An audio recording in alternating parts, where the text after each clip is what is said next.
Well, I see that we have, oh my gosh, a cast of 1,000 that have signed up. So this is so Wow. exciting.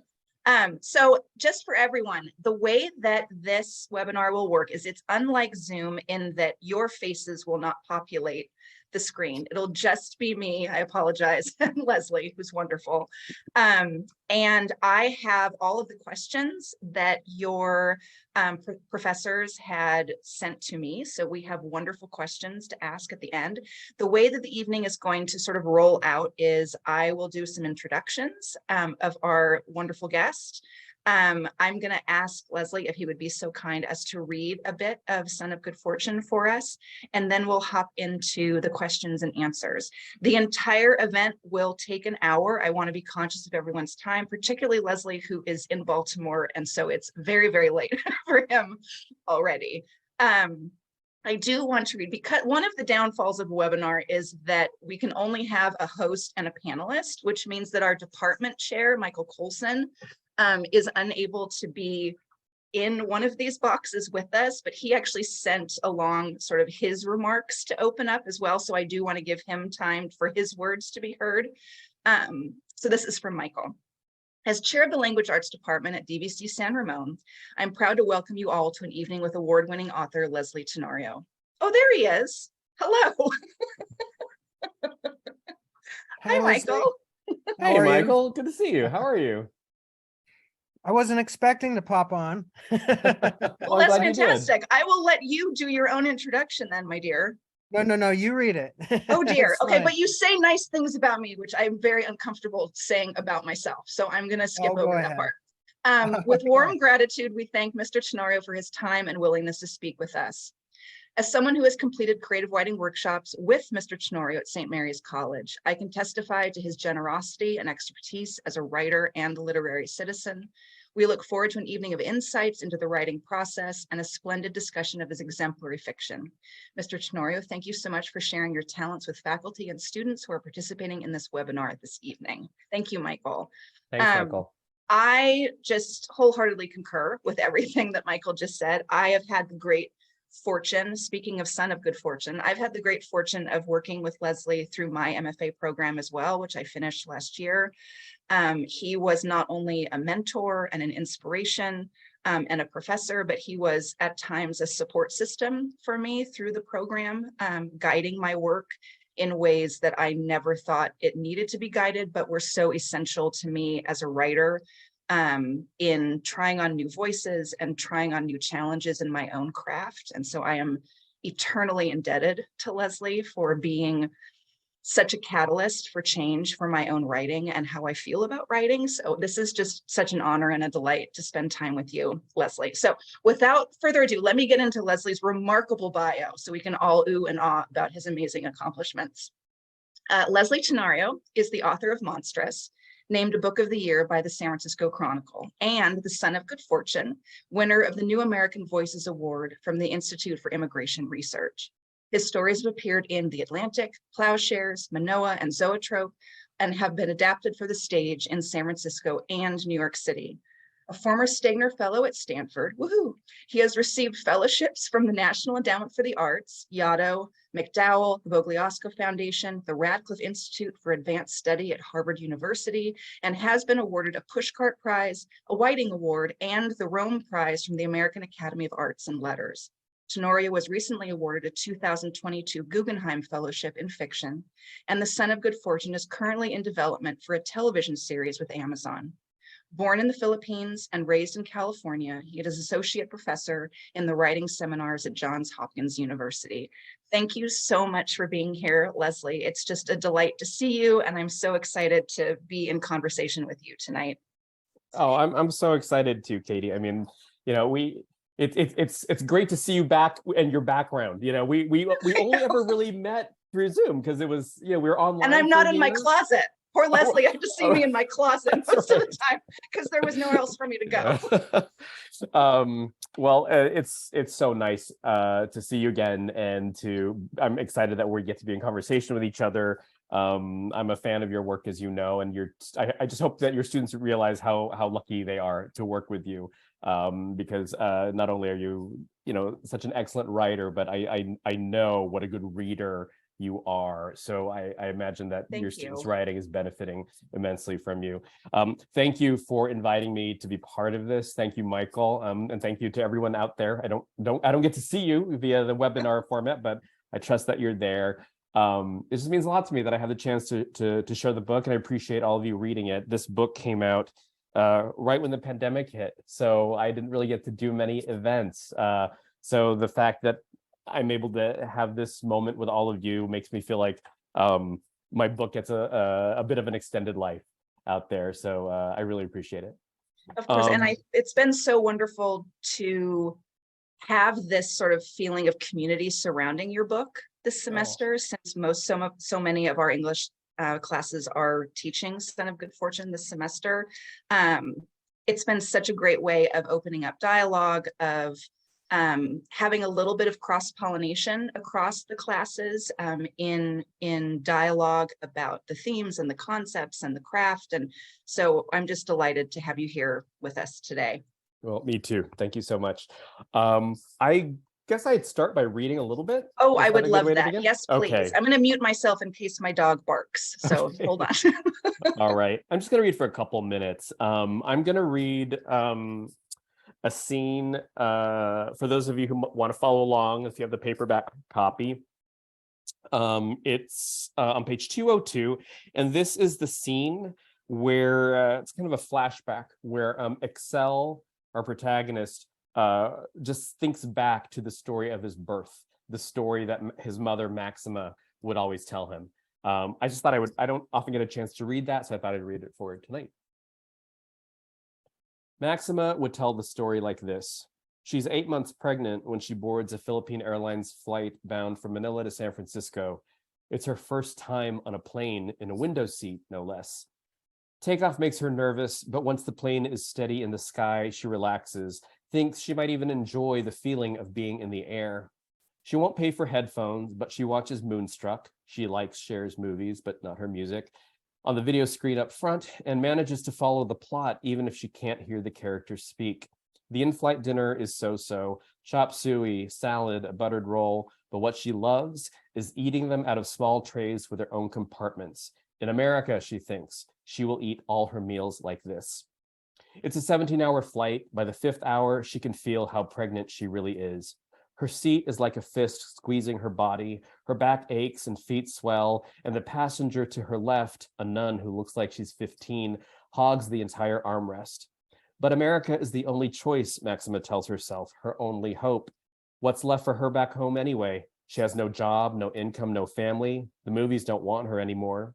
She's finally rid of the eye patch wearing son of a bitch, better to raise her baby on her own anyway. And her sister, Queenie, her only real family, is trapped in Saudi Arabia forever. She will be a live-in maid until the day she dies. Thank God for Joker. Still loyal after all these years. He's promised her a good place to live, will help arrange whatever paperwork she and the baby need to stay in California. Had she known it would be this easy, maybe she would have come a long time ago. But then the plane shakes, hard as an earthquake, despite no solid ground beneath. The captain requests all passengers take their seats and fasten their seatbelts, but Maxima feels too miserably pregnant to buckle up, so she just grips her armrest and whispers an oración to herself and her baby. Let us fly through the air safely, she says. Let us land on the ground softly. The plane suddenly dips. Maxima lets out a muffled shriek, then rises again, and the turbulence continues, though most of the passengers are accustomed to it by now, as though all are expert travelers. But this side-to-side shaking, Maxima fears, will somehow hurt the baby, and she wonders now if leaving home is her all-time #1 mistake, if the smartest thing a person can do is stay in the place where you were born. The turbulence ends, the plane cruises again. Maxima closes her eyes just to rest them, then falls into a sleep so deep she dreams she's already in America, lying in a clean, comfortable bed with a view of the Golden Gate Bridge, until the room tilts one way, then the other, then forward, then back, and the dream becomes an earthquake, one so real that she's jolted awake, but instead of the plane's violent shaking or sudden plunge, her body seems to pop. She inhales sharply, feels a warmth gushing over her seat, down her thighs and legs, then everywhere. Maxima has been punched, kicked, judo flipped, has even rolled out of a moving Jeep. But her body was trained. She always knew how to get back up. Now, squeezed in her window seat, she's helpless against the pain. She looks at the snoring nun beside her, taps her shoulder several times. "Excuse me, sister," she says, "excuse me." But the nun just sleeps, so Maxima pounds her fist like a hammer on the nun's thigh, and the nun shrieks awake. "Help me," Maxima says. In minutes, three flight attendants walk Maxima to the front of the plane, where they've cleared the final 2 rows in first class.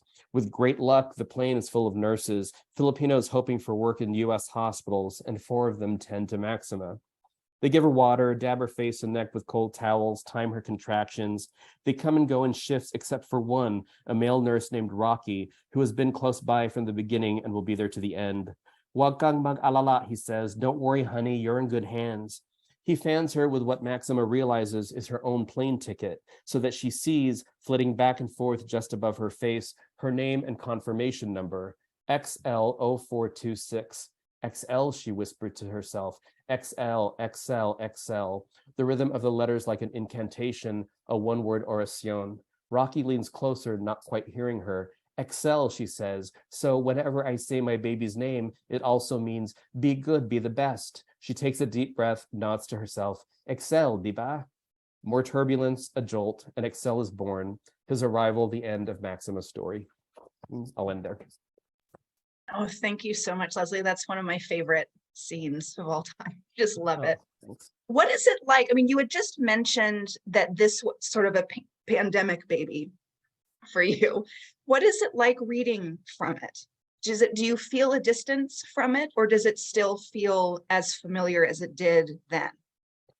To be perfectly honest, and I've been able to do a decent number of readings from this book, despite the pandemic.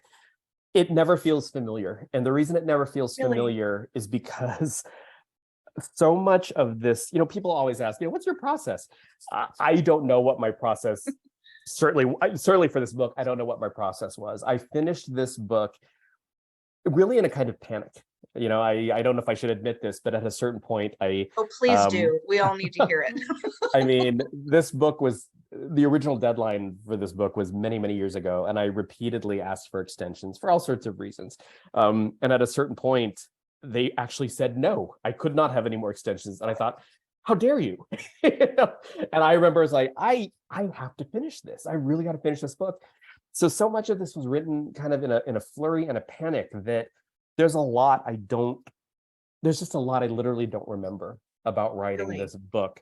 I remember I did an interview once, and the interviewer asked about a certain character. I had no idea who the character was. It's probably not very inspiring of me to say that, but I had to flip through the book to remember this particular kind of minor character. And so this book, in many ways, doesn't feel very familiar to me. And I find that kind of interesting. Yeah. Honestly. Did you have that experience at all with Monstrous, where things felt unrecognizable to you in the afterword? No.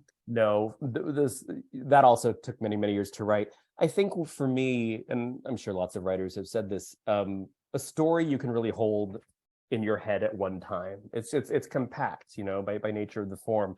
And so you're constantly looking at a story from so many different angles, kind of all at once. So those stories are just so familiar to me. I mean, I've given readings from those stories where sometimes I just say the line. I don't even have to look at the text because it's so familiar. But to read from this novel feels like I'm writing something that I know I've written. I feel I've written, but I don't know it intimately, which is strange. So interesting. When you say that it feels, you wrote it, do you feel like there is a fingerprint to your writing? Do you feel like there is a turn of phrase or an energy to your writing that crosses genre, or do you feel like each piece you write feels pretty new to you? I mean, I fully believe that there are patterns and ticks to the writing that are present in maybe in anything I write. But everything I've written utterly feels like its own thing, whether it be a story or this novel, or I write an essay for something, or a review. It's utterly its own process. There are no rubrics really that I can rely upon. It always just feels like a new venture, and I I don't ever really feel certain as I embark on that venture. Is that exciting or terrifying? I don't know if I ever thought it was exciting. It's certainly been terrifying. Now it just kind of feels like, here I am again. Here we go. Okay. Yeah. Got to do this. It's the job. Right. And in terms of, before we get into some of the specific aspects of Son of Good Fortune, I would love for you to talk a bit about sort of your writing life, of how you came to be the author that you are, whether that came from education or that came from a dogged pursuit of publishing. I would love for you to sort of walk us through a little bit chronologically of what this writing life has looked like for you. Right. Well, compared to a lot of other writers I know, I feel like I came to writing, or at least I came to the desire to write kind of later in life. You know, I was read. I was always an avid reader, and I was always very good at essays in English and, high school, all that stuff. But I never really wanted to write fiction. It never occurred to me until my junior year in college. I took a class with a fiction writer named Bharati Mukherjee. She taught a lecture course. I needed to take the lecture course just as a graduation requirement. And I realized, or I learned, oh, she's a real life author. What is that like? So I thought, oh, it just seems so glamorous. I thought I'd pick up her book. And I picked up her book, The Middleman and Other Stories, a collection of stories about contemporary immigrant America. And I remember seeing for the first time in my life, after being a reader for 18 years, I encountered a Filipino character, and I'd never seen a Filipino character in fiction before. And that was exciting, but also troubling. Why did it take this long for me to encounter this character? And so I thought, I want to give this a shot.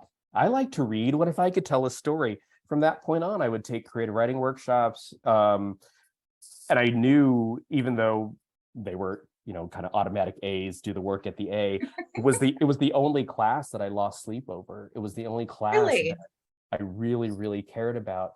And that to me was a sign that if you care about this, this could be a viable educational pursuit. I never looked at it as like, oh, I'm going to have this writing career. I looked at it like, oh, I can take more creative writing classes.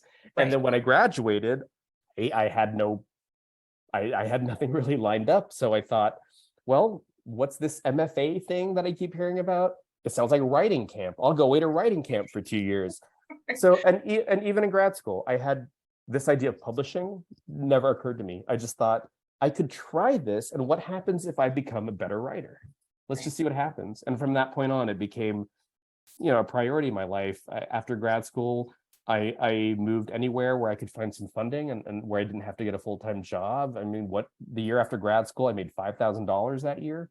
I was on a fellowship, but still $5,000 for a whole year was really rough. But I remained committed to it. Writing is sort of kind of the main determinant of my not daily, but my general schedule. It's sort of much of my life choices revolve around, for better or for worse, revolve around writing. Yeah. Do you keep to a schedule? Are you a regimented writer? Not at all. Not at all. I like to think that I am, but after all these years, I should fess up. No.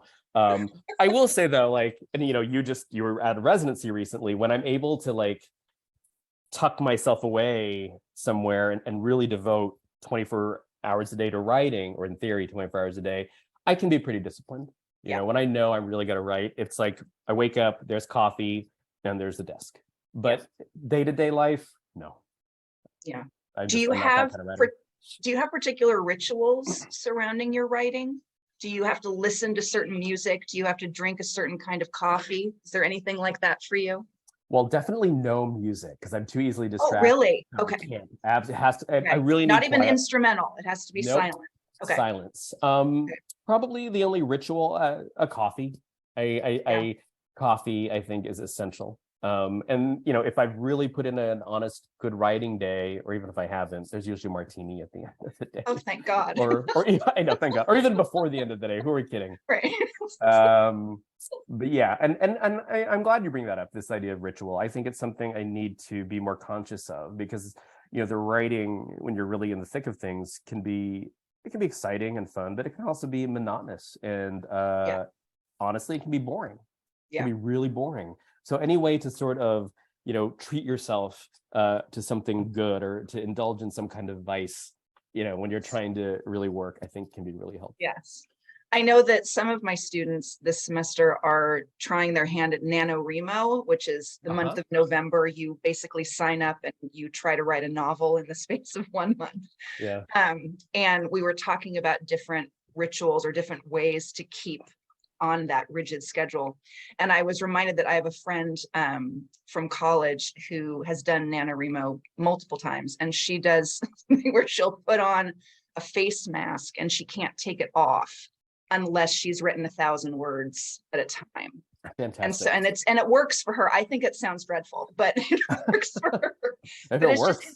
just to think about, and I know, when in our MFA program, Ingrid Rojas Contreras talks a lot about ritual, and that she has certain colors that she will wear for particular pieces, and she always makes a playlist for each piece. So she's one that can listen to music. Oh, wow. But I do like this idea of little treats to sort of keep yourself motivated, because it can be monotonous. And I don't think that's something that a lot of people talk about in the writing life, is that it's quite boring at times. Well, I mean, the writing for me and for you and for every writer, it's a pleasure in the grand scheme of things, but it's work. And in that way, maybe I'm just very American. I don't want to work. I just want to relax and chill out. But I also like the fact, abstractly anyway, I like the fact that it's my work. Yeah. But it's work and it's hard. Yeah. Yes. One thing you said earlier that I found so interesting is that you really did have this moment early on of seeing direct representation in a piece that served as almost like this catalyst for you. Has that remained with you? I mean, I know that the immigrant experience is so beautifully sewn throughout Son of Good Fortune and also through Monstrous. Is it something that you feel is at least at the subterranean level of everything that you write? For the most part, yes. I mean, because really this idea of, and obviously it's such a broad term, but this idea of immigration or the immigrant narrative, that really was my access into writing. Writing depends so much on particular obsessions. And an obsession I've always had, even before I wrote, was, why are we the way we are? And by that I mean me and my family. Even though I don't write about anything autobiographically, that's always been a question. I know so much of why we are the way we are is because we are immigrants, and I've always been interested in the possibility of that question and that topic. And so for now, probably for always, it'll be somewhere in the work. Yeah. It's interesting to think too about, because I feel like the role of setting is so important in this book, that it's interesting to think about setting in terms of the immigrant experience, in terms of sort of the transient nature of that experience, particularly when we think about Colma as sort of this transit town. I mean, when I was first married, we lived in Foster City, which is sort of nowhere, anywhere. It's just landfill with some apartments on top of it.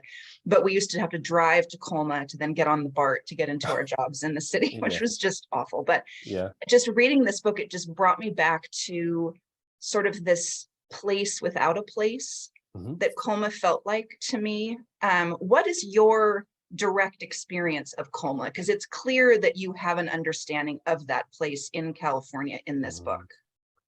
Well, I appreciate you saying that, because I don't know how deep my connection to Colma is. Certainly, I don't think it was any. I'm not sure how much of anyone could be.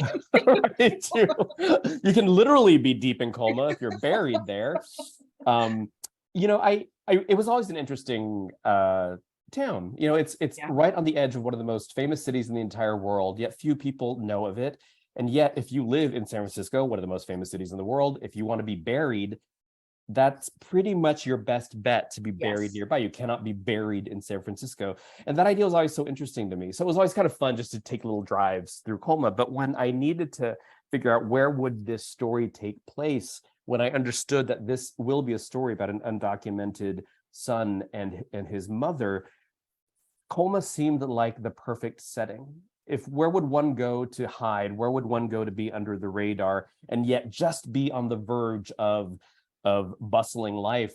Colma Right. seemed like the right setting because you're so close to San Francisco and yet it's a completely different planet. And Yes. so thinking about proximity, the kinds of psychological borders that exist between those places, it just seemed like the right setting. And once I picked that, then I started spending a lot of time in Colma. Lots of drives around, just there's a historical society there, I believe. Yeah, there is one, and I went there and walked through the graveyards. Went to I think I can't remember. I don't know if it made it into this draft, but there's a card room, kind of like casino place in Colma, and in early drafts of the novel, that featured prominently. So I spent a lot of time in that place for research.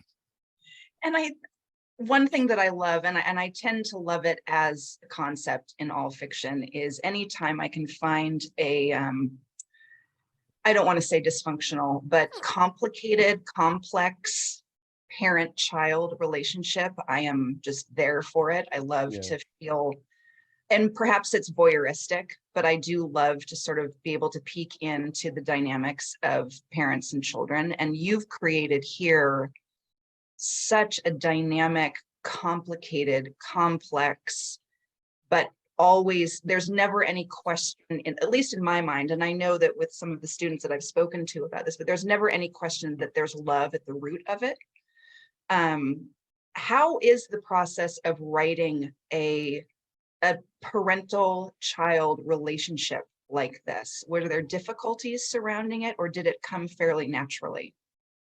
It was really difficult. I think one of the main challenges of this book, certainly one of the first challenges of this book, was just being able to accept the fact that this was a story that really was about a mother-son relationship. And the reason I say it was such a challenge is because in my stories, those are really built on what I tend to call sort of strange but true situations and premises.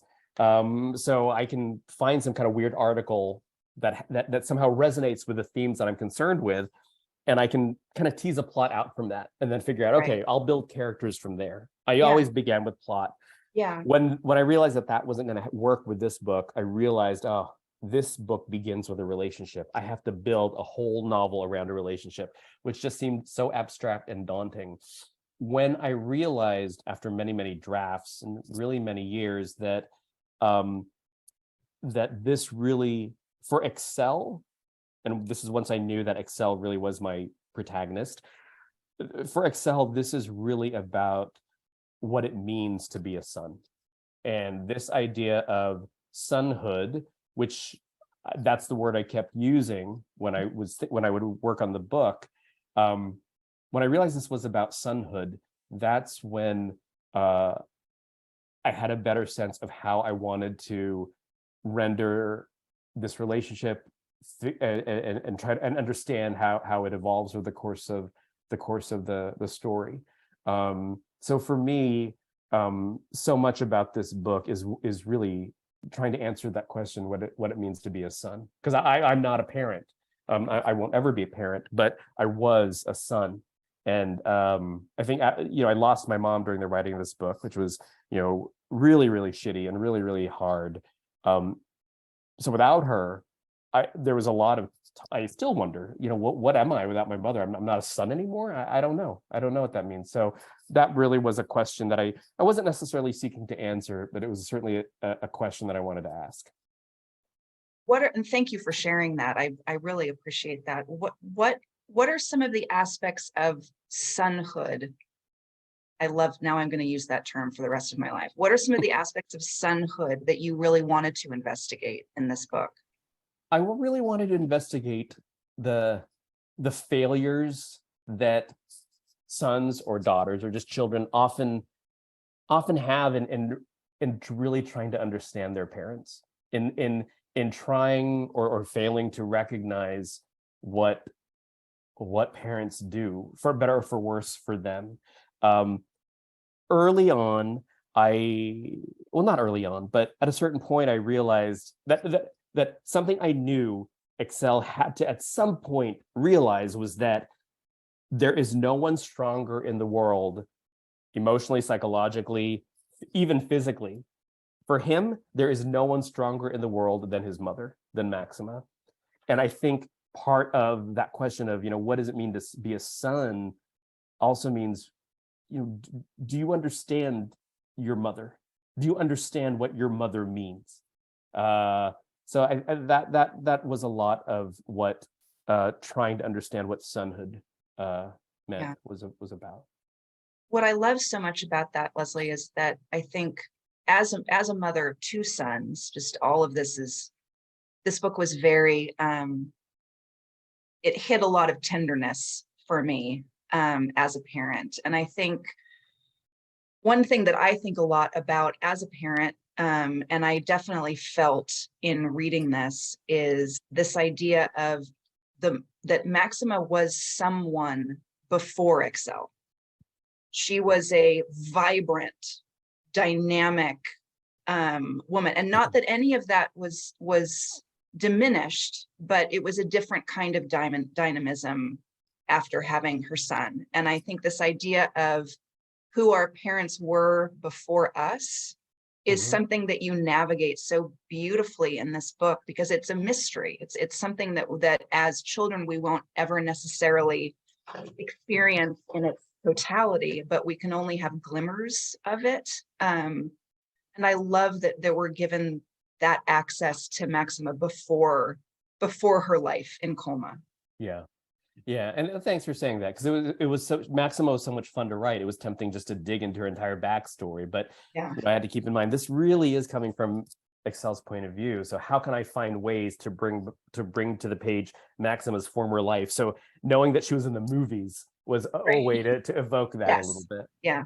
Did you ever think of making her the protagonist? Was that a debate that you had as the writer? I sometimes wondered about it, because I know when Maxima's on the page, she kind of, I think, and I've heard people say this, she tends to sort of outshine everybody else. I think my concern with making her the main character was that, I didn't want her to be overwhelming. I sometimes, less is more. There's plenty of Maxima here, but I think too much Maxima might have derailed what I really wanted to say in the book. And how much, just because this is so rooted in an immigrant story, an immigrant narrative, how much of your experience as a Filipino American was brought into this piece?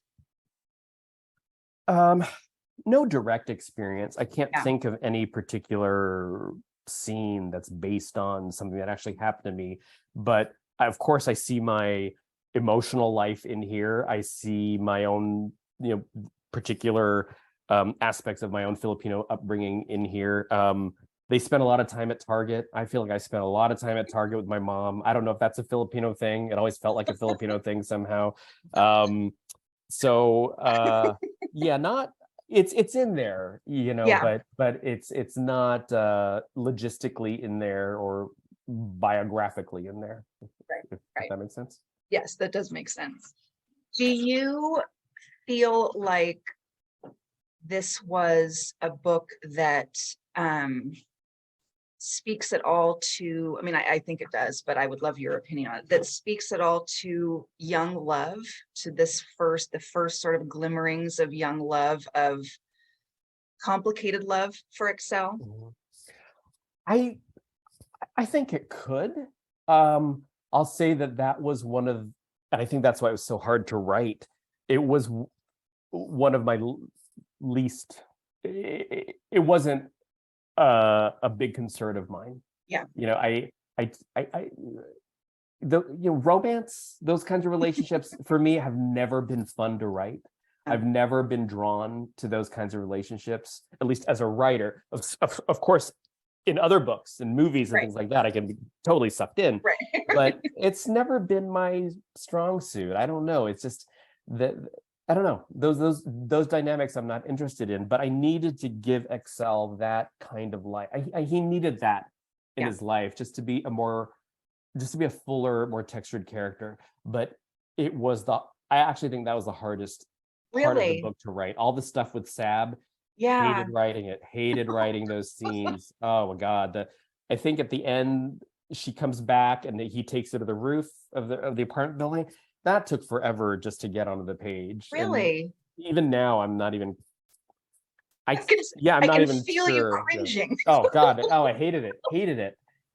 My partner, who's also a writer, he read many, many, many scenes where I'm trying to figure out, how do we send Sab off? Yeah. Yeah. What's her last appearance like?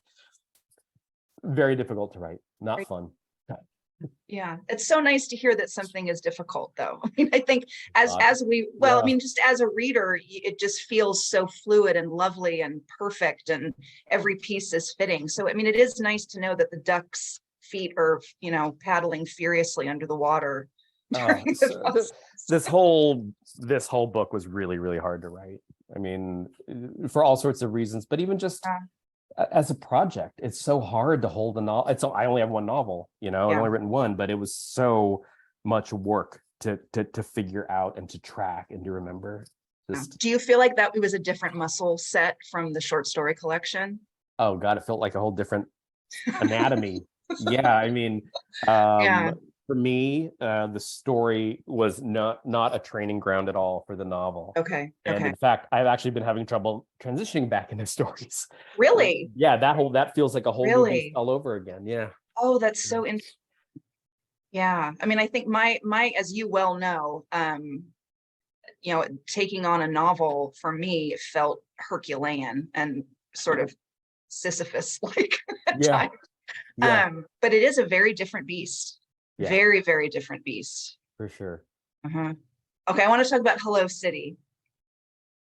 What was the inspiration for Hello City for you? Was there research involved? Was there a drive-by on 99 and you thought, yes, that's what I want? What was the inspiration for it? When I thought, I always knew that the book would open up with this idea of return. Excel is back from somewhere. And I kept putting off that somewhere forever. And at a certain point, I realized he had to be somewhere during those 9 months. And I thought, what kind of place would he be in? And I thought, well, if he is someone who's trying to stay under the radar, if he is someone who feels like I need to leave home to invent or reinvent myself, it's got to be this place where he feels the freedom to do that because he's undocumented. And so I thought about off the grid cities, what it's like. I thought about communes or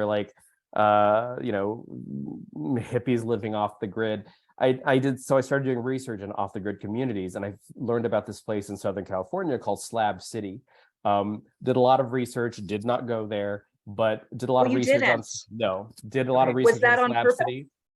Well, I knew because I was going to create a whole new landscape. I didn't really need to. You didn't need that imprint. No, I just needed some ideas or inspiration. And I certainly looked at a lot of photos, read a lot of articles, a lot of YouTube videos about Slab City.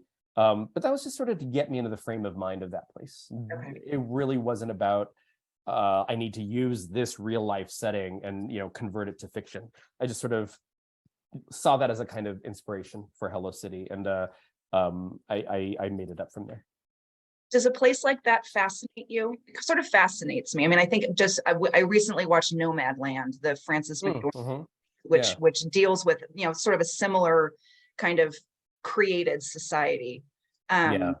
Is that, and I think it's interesting to think about a created society in terms of the immigrant experience as well, of sort of creating a home of found family, potentially, as opposed to sort of feeling that you still belong to a country.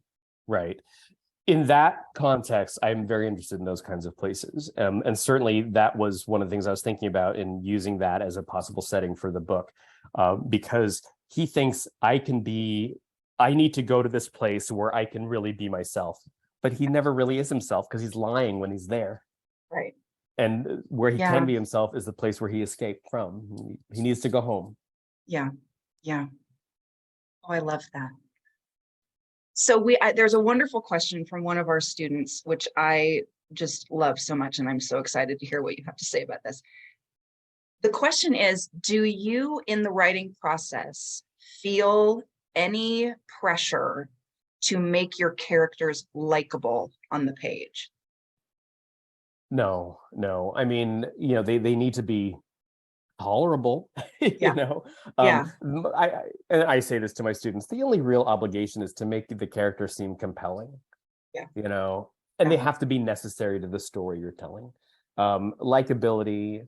I mean, our time is precious. We want to, if we're going to spend time with a character in a novel, for the most part, I think we're human. We kind of want to like the people who we hang out with. But I'm Right. hoping that readers, have some flexibility with that even if they don't like or agree with a character, if they can at least find them compelling, then hopefully they're willing to go along the Yes. journey with that character. And hopefully they can even maybe have a kind of understanding about someone who they may not want to hang out with in real life.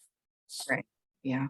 You play with time quite a bit in this piece of sort of, we begin on a return, and we then sort of move in space quite a bit. For the writing of this, what was the process like of writing, and sort of having to move from place to place as opposed to one stream of chronological setting? Yeah, I really wanted to write it chronologically. And in fact, in an earlier draft, the entire Hello City storyline, I tried compressing into one chapter. Really? Just one long flashback. Because I was like, I don't Oh, want to jump back and fascinating. forth. Then I Yeah. realized there's a narrative to sustain for a while in the Hello City storyline. And that when I realized that, I knew, okay, you're gonna have to jump back and forth. But I think once I created that pattern, which is not all that innovative or experimental by any means, but once I created that pattern, I had to trust that the reader could follow along. Right.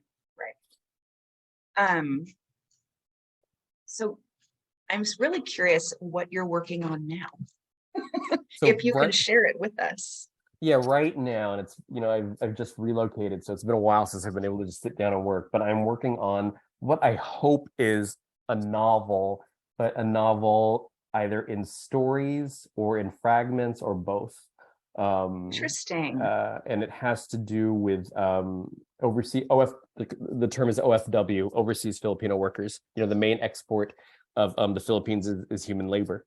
And I've always been really interested in the implications of that, especially in recent years. I've been lucky enough to go abroad several times, and without fail, I always meet OFWs. There's always that flash of recognition where we're looking at each other like, hey, you're Filipino. Wait, you're Filipino. What are you doing here in Cork, Ireland? And Right. so in that way, the world, shrinks. And I'm interested in just exploring those lives, with a lot of research and respect, because it's not my own experience, but Right. I'm interested in that story. Interesting. And why the format that you're considering in terms of potentially interconnected stories, stories and fragments? What about that appeals to you at this stage of the game? I think I kind of want to have it all. I want to write stories, but I also want to say, oh, I also wrote a novel. So I want the combo, right? The two in one. But I also want the freedom. I want to be free of the pressure of the cohesive narrative. I'll need to do that for the stories themselves, but this idea of what does a single story mean? What does, a particular line of inquiry, how does a line of inquiry work if that really is the main propulsion of this longer story, despite all the disconnectedness? I'm interested in the freedom that could afford me, but I'm also daunted by it. Good mixture. Yeah. Good mixture of fear and excitement. What does research look like to you? Like for this project, what does that look like? Is that libraries? Is that Google? Is that travel? Is that interviews? What does it look like? All those things, All honestly. of them. Yeah. Okay. And I think like a lot of writers now, the internet makes it so much more accessible, but you also can't replace the physical feeling of being somewhere if you need to write about that place. I meant to do a lot of travel for this book during the pandemic, I was on sabbatical that year. Then the Yeah. pandemic hit and I wasn't able to go to where I wanted to go, but I'm hoping to at some point. And in my mind, part of, or in my imagination, one of the stories will take place in Antarctica. And there is a writing fellowship or a residency kind of thing There that is. takes you to the Arctic. So I'm thinking about applying. I think the deadline is this month. We'll see if I do. Why Antarctica? Tell me about, I'm fascinated now about this. Because the book, as I envisioned it, and with some of the mapping out I've done, will take place on all 7 continents. Oh, that's so interesting. Yeah, we'll see if I can pull it off. Well, if anyone Don't can, quote me on that. if anyone can, it's you. We'll see. So a lot of students wanted to know the answer to this question in terms of what do you find in your everyday life inspiring? What are some things that just sort of turn you on mentally and artistically in your life? I don't know if there's anything in my life, like on a day-to-day basis, that Yeah. continues to inspire the work, but I get excited when I hear about any situation from real life or from, especially from like obscure history, that somehow brings together America and the Philippines in unexpected ways. So a lot of the stories in my first book are based on real life situations. So there's a story in there about these Filipino guys who beat up the Beatles at the Manila International Airport, based on a true story. When I learned that that was a real incident, I thought, I can do something with this. I can turn this into a plot. This speaks to my particular obsessions as a writer and a human being. So when I come across any of those stories or news articles, then I get excited. Okay. And what about nonfiction? Have you written nonfiction? Is that something you're interested in terms of essays or reviews or anything like that? Or do you really feel firmly rooted in the fictional world? I've written brief essays.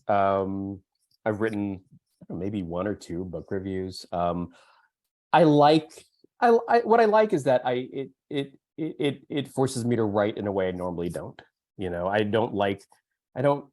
I'm not particularly interested in writing about myself. So those times where I've had to somehow write about myself, whether directly or indirectly, it's pretty uncomfortable and I don't find it very interesting. But I've done it a couple of times, and when I've done it and it's worked out okay, I think, oh, well, maybe I'll try that again. But Right. Unless someone assigns me to do it, I don't do it. We just had a question that came into the Q&A that I'm Oh, fascinated right. by. Did you in the writing process ever feel underqualified to write Filipinos? I know a lot of younger Southeast Asians go through an identity crisis of not feeling Filipino enough. So I'm interested if you ever doubted yourself as you wrote. I never doubted myself I had concerns that, one of the things I always want to make clear is that I am an American writer, Mhm. Filipino-American, Filipino, but when I think about my writing self, if asked, if pressed, I think of myself as an American writer. So whenever I'm writing about Filipinos in the Philippines or Filipino characters who are by nationality Filipino versus Filipino-American, I have a little bit of, I feel a little cautious, I want to do it respectfully and with compassion and sympathy. And the fact that I am racially and culturally Filipino, I don't think it automatically means I can just start writing about any Filipino experience I want. I need to proceed with knowledge and respect and some, if it calls for it, research. So there are times where I kind of feel insecure about it, but I would never let that stop me from at least trying to write the story I wanted to write. Thank you for that wonderful question, by the way. Yeah, it's a great question. One thing that I love about you as well is just what a remarkable teacher you are. And I would love for you to just talk briefly about what it is that you enjoy about the process of workshopping, the process of teaching, the process of working with young writers and old writers like myself. What is it about that appeals to you? Lots of things, a lot of it appeals to me, and I've been doing it for a long time. But what remains consistent is that I think not even so much teaching, but just constantly talking about writing either reaffirms things that I studied and that I feel like, oh, this is still true, or it sort of defies what I've known and it wakes me up to other possibilities. It also reminds me that every piece is like, is this, every piece of writing, whether it's student writing or a published fiction, it's a document of self-invention, and it's we owe it to the piece to really think about what is it trying to do on its own, independent of any kind of tradition or anyone else's opinion. I think it's important to always look at writing that way. Otherwise, you start thinking too much in terms of traditions and genres and legacies, and those things can be really helpful. But at the end of the day, you are creating something out of nothing, and you never know how it's going to turn out. So to be able to constantly question what it means to write a story, it's good for me. Yeah. You know, I love that you think of it in terms of an opportunity to talk about writing, because I think that's what I enjoy most about teaching is being in that sort of delicious space of with people who know how important words can be and what beautiful things you can make with them, and sort of be in conversation about that is very, very fulfilling for me. And I know that as a student with you, it felt very fulfilling as well. So it's really nice to hear that. oh, good. What are some things that, this is a terrible question, but I'm going to ask it anyway. What are your like guilty pleasures in terms of what are you watching right now? What are you binging right now? What are you, I mean, I know you're a Buffy fan. Yep, absolutely. So like, are there things right now that you just can't get enough of that maybe we can all feel a little bit better about ourselves that you're watching too? Well, last night I went down the rabbit hole of YouTube videos of people walking into spider webs and their physical reactions to it.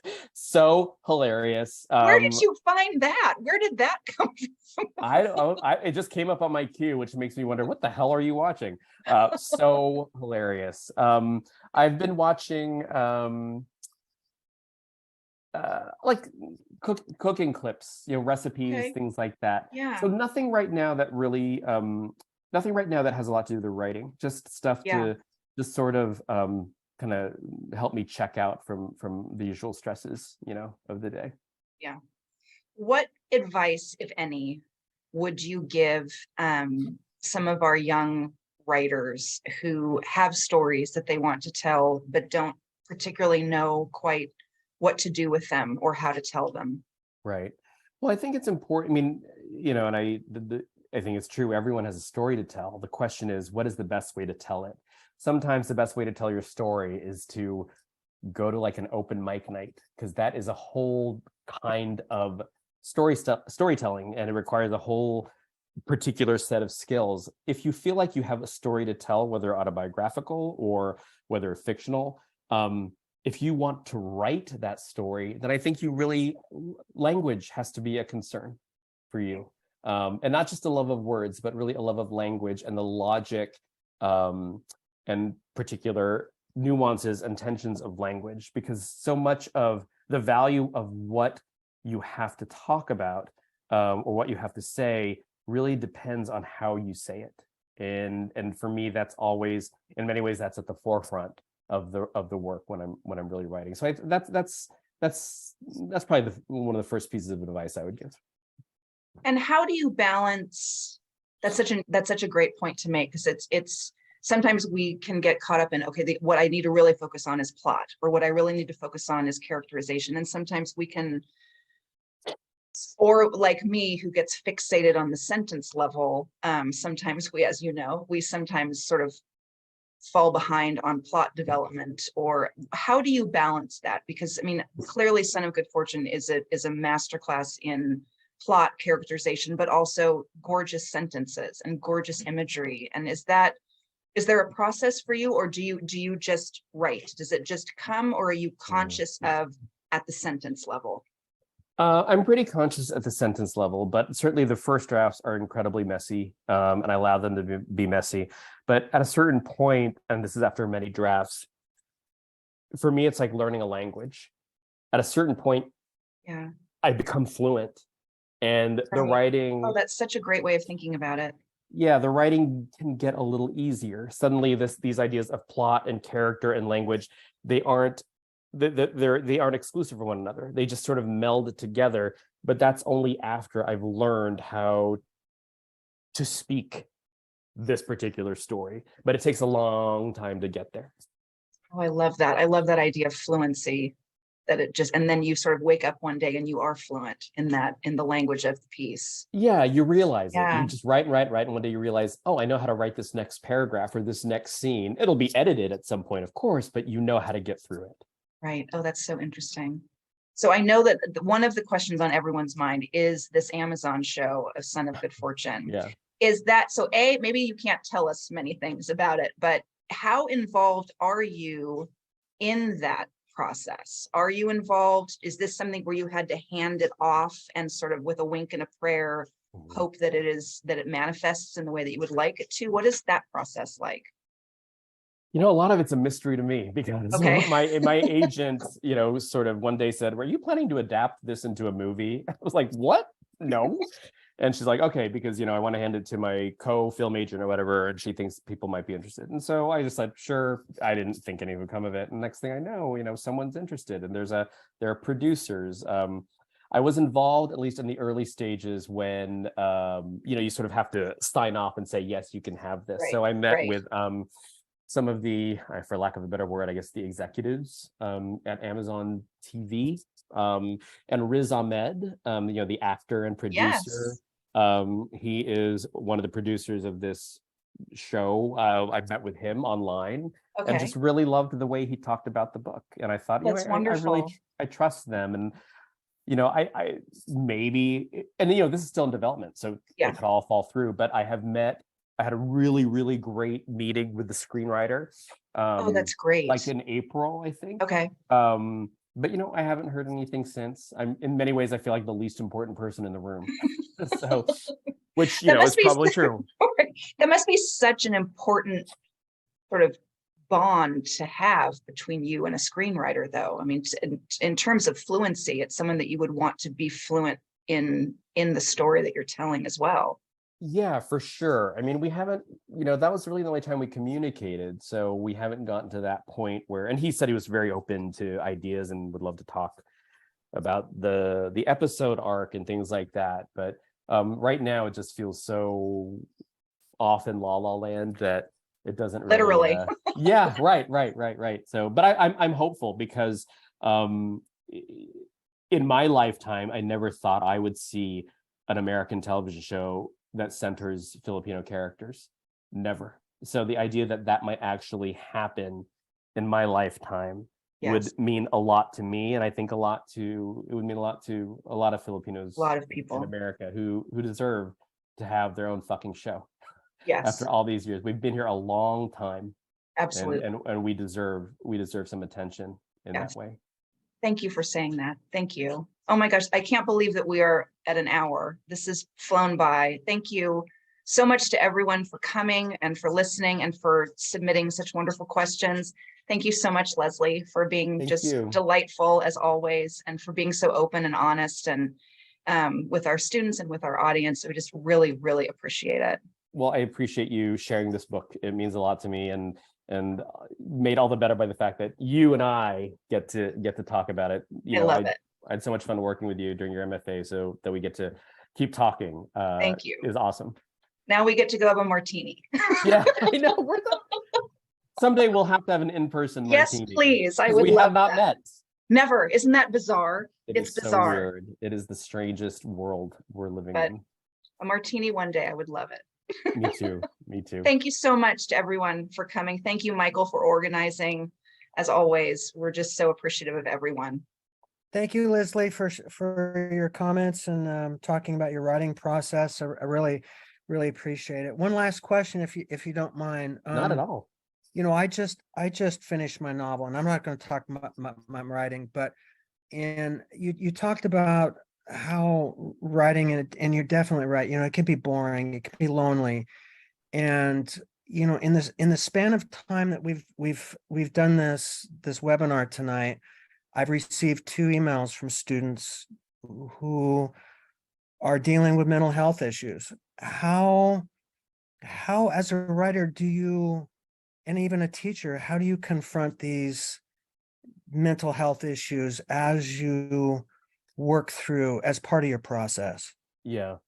I can only you, I can only speak in that regard. I feel like I can only speak to my own experience, and I don't know if it would be the same thing as having, a mental health issue or concern. But I'd mentioned before when my mom passed when I wrote this book, and it completely messed up my sense of reality, any sense of future. I felt was ahead of me.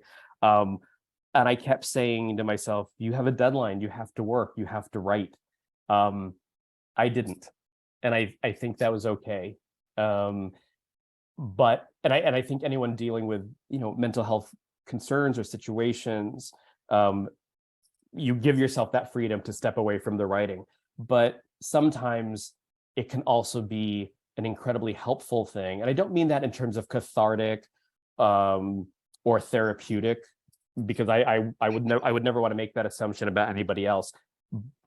I'll just say it as broadly as this. Sometimes it can just be really good to get back to work, whether it's a means of understanding what you're going through, or whether it's a means of just not thinking about what you're going through, and to revisit or to return to work. I also think is a way to validate the work, and validation is something so many writers I know, myself among them, yes, we really need that every now and again.